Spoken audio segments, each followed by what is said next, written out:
Hi friends, അസ്സലാമു അലൈക്കും. ബിസ്മിക്ക് ചെല്ലട്ടെ, എല്ലാവർക്കും സ്വാഗതം. ഇന്ന് നമ്മൾ 2 ബ്രെഡും 2 ടേബിൾ സ്പൂൺ തേങ്ങയും വെച്ച് വ്യത്യസ്തമായ ഒരു അടിപൊളി വിഭവമാണ് തയ്യാറാക്കിയെടുക്കുന്നത്. എങ്ങനെയെന്ന് നോക്കാം. അതിനായിട്ട് ഇവിടെ 2 പീസ് ബ്രെഡാണ് എടുത്തിട്ടുള്ളത്.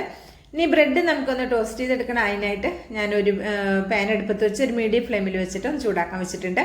ഇതിലേക്ക് 1 ടേബിൾ സ്പൂൺ ബട്ടർ ചേർത്തിട്ട് നമുക്ക് ഈ ബ്രെഡ് ഇതിലേക്ക് വെച്ച് കൊടുക്കാം. ബട്ടർ കയ്യിലില്ലെങ്കിൽ പകരം നെയ്യ് യൂസ് ആക്കാവുന്നതാണ്. ഓയിലും എണ്ണയൊന്നും എടുക്കരുത് കേട്ടോ. വെളിച്ചെണ്ണ ഓയിലൊന്നും എടുക്കരുത്, അത്ര ടേസ്റ്റ് ഉണ്ടാവില്ല. ബട്ടറോ അല്ലെങ്കിൽ ഏതെങ്കിലും നെയ്യ് കയ്യിലുണ്ടെങ്കിൽ അത് എടുക്കാവുന്നതാണ്.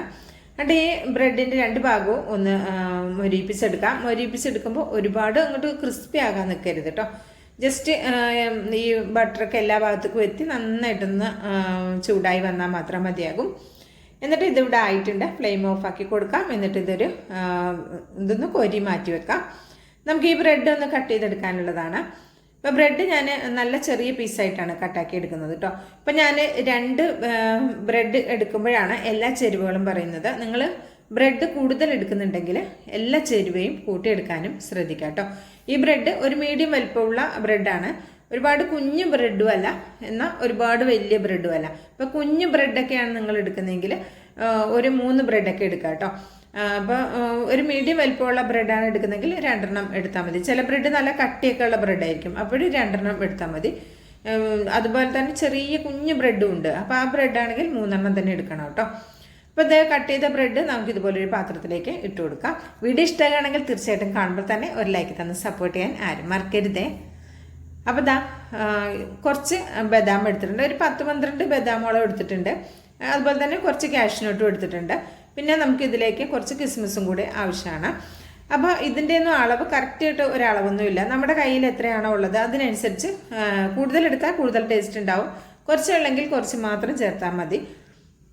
അപ്പോൾ ഇതുപോലെ ഒന്ന് ഇതെല്ലാം 3 പാട് ഇതുപോലെ ഒന്ന് കട്ടാക്കി എടുത്തിട്ടുണ്ട്. അതിവിടെ മാറ്റി വയ്ക്കാം.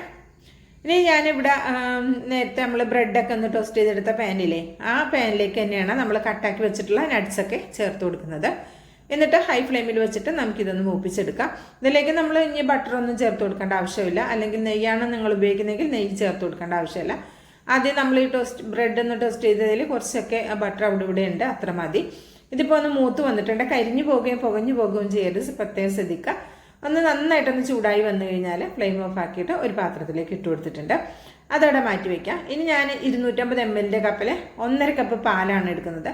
ഞാൻ സാധാരണ കവർ പാലില്ലേ, നമ്മൾ മിൽമയിൽ നിന്നൊക്കെ വാങ്ങണം, അങ്ങനത്തെ പാലാണ് കേട്ടോ എടുത്തിട്ടുള്ളത്. ഇപ്പോൾ നിങ്ങൾ വീടുകളിൽ നിന്ന് വാങ്ങുന്ന പശുമ്പാലൊക്കെ ആണെങ്കിലും കുഴപ്പമൊന്നുമില്ല, ഏത് പാലും ഉപയോഗിക്കാം. അപ്പോൾ ഇനി 1.5 കപ്പ് പാല് 250 ml കപ്പിൽ 1.5 കപ്പ് പാല് ചേർത്ത് കൊടുത്തിട്ടുണ്ട്. ഇനി ഇതിലേക്ക് 1 ടീസ്പൂൺ കോൺഫ്ലവർ ആണ് ചേർത്ത് കൊടുക്കുന്നത്. 1.5 കപ്പ് പാലെടുക്കുമ്പോൾ 1 ടീസ്പൂൺ കോൺഫ്ലവർ ആണ് എടുക്കേണ്ടത് കേട്ടോ, അത് ശ്രദ്ധിക്കുക. പിന്നെ ഇതിലേക്ക് 2 ടേബിൾ സ്പൂൺ തേങ്ങ, നമ്മൾ ആദ്യം പറഞ്ഞ പോലെ 2 ടേബിൾ സ്പൂൺ തേങ്ങയാണ് ഫ്രഷായിട്ട് ചിരകി എടുത്തിട്ടുള്ള തേങ്ങ തന്നെ ചേർത്ത് കൊടുക്കുക. പിന്നെ കുറച്ച് ഇളയ തേങ്ങയൊക്കെ ആണെങ്കിൽ കുറച്ചുകൂടി നല്ലതാണ് കേട്ടോ. ഒരുപാട് മുറുകിയ തേങ്ങ ഉണ്ടല്ലോ, അങ്ങനത്തത് എടുക്കാതിരിക്കുക. കുറച്ച് ഇളയ തേങ്ങയാണെങ്കിൽ കുറച്ചുകൂടി നല്ല ടേസ്റ്റാണ്. ഇത് അടുപ്പത്തേക്ക് വെച്ച് കൊടുക്കുക. എന്നിട്ട് ആദ്യം ഒന്ന് ഹൈ ഫ്ലെയിമിൽ വെച്ചിട്ട് ജസ്റ്റ് ഒന്ന് ചൂട് ആയി തുടങ്ങുന്ന സമയത്ത് ഒരു മീഡിയം ഫ്ലെയിമിലേക്ക് മാറ്റി കൊടുക്കുക. ഇനി ഇതിലേക്ക് ഞാൻ ഒരു 6 ഈത്തപ്പഴം എടുക്കുന്നുണ്ട്. ഇതിലേക്ക് നമ്മൾ പഞ്ചസാരയും ശർക്കരയും ഒന്നും യൂസ് ആക്കുന്നില്ല, വെറും ഈ ഈത്തപ്പഴത്തിൻ്റെ മധുരമാണ് ഇതിലുണ്ടാവുക. പിന്നെ ഇതൊന്നിങ്ങനെ വെച്ചിട്ട് ഒരു മീഡിയം ഫ്ലെയിമിൽ നിന്ന് ഒരല്പം കുറച്ച് വെച്ചിട്ട് നമുക്കിതൊന്ന് വേവിച്ചെടുക്കണം. ഈത്തപ്പഴം നന്നായിട്ട് വേകും. ഇപ്പോൾ കണ്ടോ, ഈ പാലിൻ്റെ കളർ മാറിയിട്ടുണ്ട്, ഒരു ഈത്തപ്പഴത്തിൻ്റെയൊക്കെ കളർ വന്നിട്ടുണ്ട്. ഇനി ഇതിലേക്ക് ഞാൻ ചേർത്ത് കൊടുക്കുന്നത് 1/2 ടീസ്പൂൺ ഏലക്കയുടെ പൊടിയാണ്. പൊടിയില്ലെങ്കിൽ ഒരു 2 ഏലക്ക ചതച്ച് ചേർത്ത് കൊടുത്താലും മതിയാകും. ഇപ്പോൾ ഈ ഈത്തപ്പഴം ഇങ്ങനെ വേകുന്ന സമയത്ത് ഇതിൻ്റെ തോലൊക്കെ വേറിട്ട് വരും കേട്ടോ. അപ്പം നിങ്ങൾക്ക് ഇത് ഈത്തപ്പഴം അരച്ച് ചേർത്താൽ മതിയെങ്കിൽ അരച്ചിട്ട് ചേർത്ത് കൊടുക്കാം, അല്ലെങ്കിൽ ഇങ്ങനെ ചേർത്താൽ മതിയെങ്കിൽ ഇതിങ്ങനെ പാലിൽ കിടന്ന് ചെറിയ തീയിൽ ഇങ്ങനെ വെന്ത് വരുന്ന സമയത്ത് ഇതിൻ്റെ തോലൊക്കെ വേറിട്ട് വരും. അങ്ങനെ തോലൊക്കെ ഇങ്ങനെ വേറിട്ട് വരുമ്പോൾ നിങ്ങൾക്ക് വേണമെങ്കിൽ എടുത്ത് കളയാം. ഞാനിപ്പോൾ 1-2 പ്രാവശ്യം അത് എടുത്ത് കളയുന്നുണ്ട്. വലിയ തോലൊക്കെ ആണെങ്കിൽ അങ്ങോട്ട് എടുത്ത് കളയാം. കിടന്നും വിചാരിച്ചിട്ട് ഒരു കുഴപ്പമില്ല കേട്ടോ. ഇപ്പം നിങ്ങൾക്ക് കാണുമ്പോൾ അറിയാം, ഇതൊന്ന് പാല് നന്നായിട്ടൊന്ന് ജസ്റ്റ് ഒന്ന് കുറുകി വന്നിട്ടുണ്ട്. അപ്പോൾ കോൺഫ്ലോർ കൂടുതൽ എടുക്കരുത്. 1.5 കപ്പ് പാലിന് 1 ടീസ്പൂൺ കോൺഫ്ലോർ എന്നുള്ള രീതിയിൽ മാത്രമേ എടുക്കാൻ പാടുള്ളൂ കേട്ടോ, 2 പീസ് ബ്രെഡ് എടുക്കുന്ന സമയത്ത്. ഇനിയിപ്പോൾ ഇതിന് വേണ്ട തോനിങ്ങനെ പൊങ്ങിക്കിടക്കുന്നത് ഈ ഡേറ്റ്സിൻ്റെ സ്കിന്ന് ഇങ്ങനെ റിമൂവായി കിടക്കും. അപ്പോൾ അത് നമുക്ക് വേണമെങ്കിൽ അതിങ്ങനെ എടുത്ത് കളയാം കേട്ടോ. ഇനി ഇത് കണ്ടോ, ഇത്രയും മതി. ഇനി ഇത് നന്നായിട്ട് കുറുകി വന്നിട്ടുണ്ട്. ഇത്ര മതി, ഒരുപാട് അങ്ങോട്ട് കുറുകി കട്ടയാണ്ട ആവശ്യമില്ല. ഇത്ര മതി. പാല് ഒന്ന് കുറച്ചുകൂടി ഒന്ന് വറ്റി വന്നിട്ടുണ്ട് കേട്ടോ. അപ്പോൾ അതാ ഇനി നമുക്ക് ഫ്ലെയിമൊക്കെ അങ്ങോട്ട് ഓഫാക്കി കൊടുക്കാം. ഒരു സ്പൂണ് കൊണ്ട് ഇത് മിക്സാക്കി കാണിച്ചു തരാം. കണ്ടോ, ഈ ഒരു കൺസിസ്റ്റൻസിയാണുള്ളത്. ഇത് മതി. ഒരുപാട് കുറുകും വേണ്ട, ഇനി ഒരുപാട് ലൂസ് എല്ലും വരണ്ട. ഈ ഒരു പരുവത്തിലാകുമ്പോൾ നമുക്ക് ഫ്ലെയിം അങ്ങ് ഓഫാക്കി കൊടുത്തേക്കാം. ഇനി നമ്മളുടെ ബ്രെഡ് നേരത്തെ എടുത്ത് വെച്ചിരുന്നില്ലേ, അതിലേക്ക് നമ്മളുടെ വറുത്ത് മാറ്റി വെച്ചിട്ടുള്ള കുറച്ച് നട്ട്സും ഇതിലേക്ക് ഇട്ട് കൊടുക്കാം. പിന്നെ നമ്മളിവിടെ എന്താ പറയുക, പാലും ഇതെല്ലാം പാട് കുറുക്കിയെടുത്തില്ലേ, അതും ഇതിൻ്റെ മുകളിൽ കൂടി ഒഴിച്ചു കൊടുക്കാം. നല്ല ടേസ്റ്റി ആയിട്ടുള്ള ഒരു അടിപൊളി ഐറ്റമാണ് കേട്ടോ. ഒരു പ്രാവശ്യങ്ങൾ റെഡിയാക്കി നോക്കിക്കോ, എല്ലാവർക്കും ഇഷ്ടമാകും. കുട്ടികൾക്കും വലിയവർക്കും എല്ലാം ഒരേപോലെ ഇഷ്ടമാകുന്ന നല്ല ടേസ്റ്റ് ആയിട്ടുള്ള ഐറ്റമാണ്. ഇതിൻ്റെ ഈ ഒരു ഗ്രേവി ഇല്ലേ, നമ്മൾ ഈ പാലും കോൺഫ്ലോറൊക്കെ കുറുക്കിയത് നല്ല സൂപ്പർ ടേസ്റ്റ് ആട്ടോ, അടിപൊളിയാണ്. ഈ പാത്രത്തിലുള്ളത് അല്പം ഇങ്ങനെ തൊട്ട് തിന്നു കഴിഞ്ഞാൽ നമുക്ക് ആ പാത്രം ഇങ്ങനെ വടിച്ച് തിന്നാൻ തോന്നും, അത്രക്കും നല്ല ടേസ്റ്റാണ്. ഇപ്പം ഞാനിത് ബ്രെഡിൽ ചെയ്തു. നിങ്ങൾക്ക് ഇത് വേണേൽ നേന്ത്രപ്പഴത്തിലും ചെയ്യാം കേട്ടോ.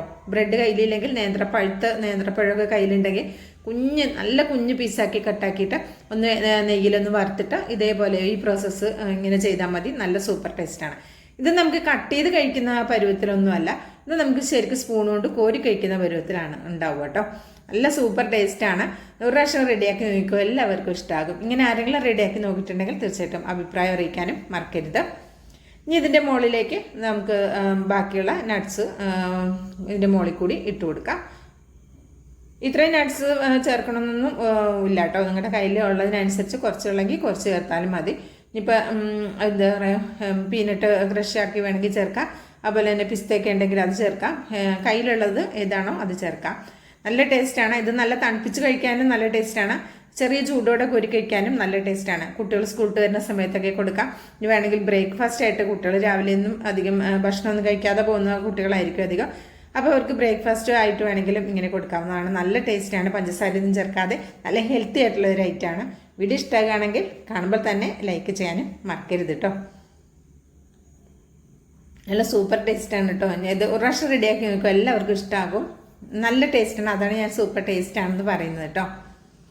ഉണ്ടാക്കി കഴിക്കാൻ നമ്മുടെ പാത്രം കാലിയാകും, അത്രയും നല്ല ടേസ്റ്റാണ്. ബിസ്മി കിച്ചൻ എന്ന യൂട്യൂബ് ചാനൽ സബ്സ്ക്രൈബ് ചെയ്ത കാണുന്ന എൻ്റെ എല്ലാ പ്രിയ കൂട്ടുകാരും ഒന്ന് സബ്സ്ക്രൈബ് ചെയ്തിട്ട് അടുത്ത് വരുന്ന ആ ബെല്ലൈക്കൺ ഒന്ന് എനേബിൾ ചെയ്ത് വെച്ചാൽ മാത്രമേ നമ്മളിടുന്ന വീഡിയോസിൻ്റെ നോട്ടിഫിക്കേഷൻ നിങ്ങളിലേക്ക് കറക്റ്റായിട്ട് എത്തുള്ളൂ കേട്ടോ. അപ്പോൾ ഇൻഷാ അല്ലാഹ് അടുത്ത നല്ലൊരു അടിപൊളി വീഡിയോ ആയിട്ട് എത്തുന്നവരേക്കും എല്ലാ കൂട്ടുകാർക്കും നന്ദി, നമസ്കാരം.